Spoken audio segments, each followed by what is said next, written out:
So hello everyone, welcome to civil सोशियन। आज हमारे लिए सबसे बड़ा इंपॉर्टेंट टॉपिक ये है कि प्राइम मिनिस्टर मोदी जी ने जो है सम्राट संप्रति म्यूजियम का इनॉग्रेशन किया है। सबसे ज्यादा इंपॉर्टेंट है हमारे लिए, हमारे स्टेट पीसीएस और यूपीएससी एग्जाम के लिए बहुत ज्यादा इंपॉर्टेंट है। तो ये जो म्यूजियम है वो कहाँ पे, हमें सबसे पहले ये पता होना चाहिए। तो ये म्यूजियम है हमारा गुजरात में, वेरी वेरी इंपॉर्टेंट।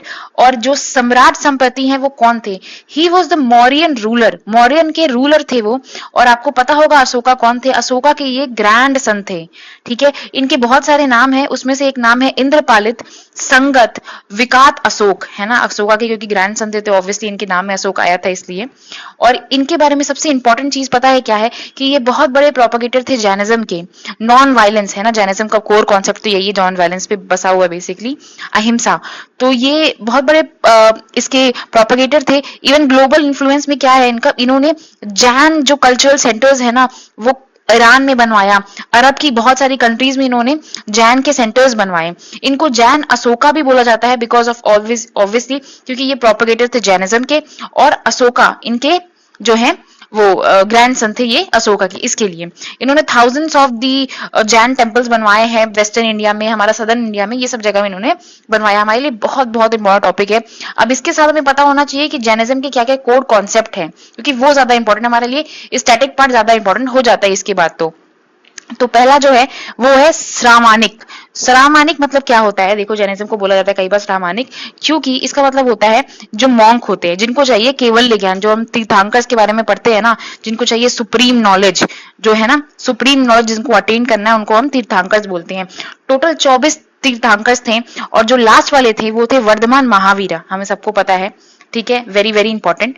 अब इसके कोर प्रिंसिपल्स क्या है जो जैनिज्म के है? वो है हमारे three jewels, three Ratna, basically very very important. और इसमें मैंने इसका ट्रिक बताया था, KFC, right knowledge, right faith, right conduct, है ना। समक के दर्शना, फेथ हो गया आपका। समक के ज्ञाना, इसको जना मत पढ़ना, इसको ज्ञाना पढ़ना, JN है ये, ठीक है, ज्ञान हो जाएगा ये। और ये समक चरिता, ये आपका हो जाएगा राइट कंडक्ट। इसको एक्शन भी बोल सकते हैं, कंडक्ट भी बोल सकते हैं, एक ही बात है। कई बुक्स में आपको कंडक्ट दिखेगा, कई जगह आपको एक्शन दिखेगा, दोनों ही सही है, ठीक है। फिर आता है 5 डॉक्ट्रिन्स, जो पंच महाव्रताज हैं। पहला जो महाव्रता है वो है अहिंसा, वेरी वेरी इंपॉर्टेंट। सबको पता है कि जैनिज्म का जो कोर कॉन्सेप्ट है वो अहिंसा के ऊपर ही है ना। मतलब आपको नॉन वायलेंट रहना है, वेरी वेरी इंपॉर्टेंट, पता है ये सबको। उसके बाद आता है सत्य, हमेशा हमें सत्य का साथ देना है, हमें झूठ नहीं बोलना है, हमें सत्य का साथ देना है। जैनिज्म का कोर कॉन्सेप्ट ये भी है।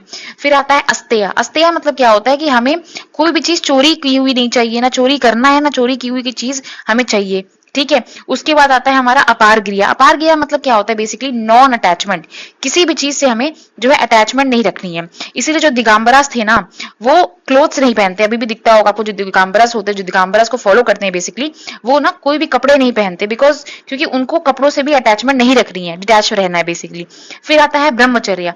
ब्रह्मचर्य जो है ये लास्ट वाला है, ये जो हमारे वर्धमान महावीर है उन्होंने इसको प्रेजेंट किया था, तो बहुत ज्यादा इंपॉर्टेंट है।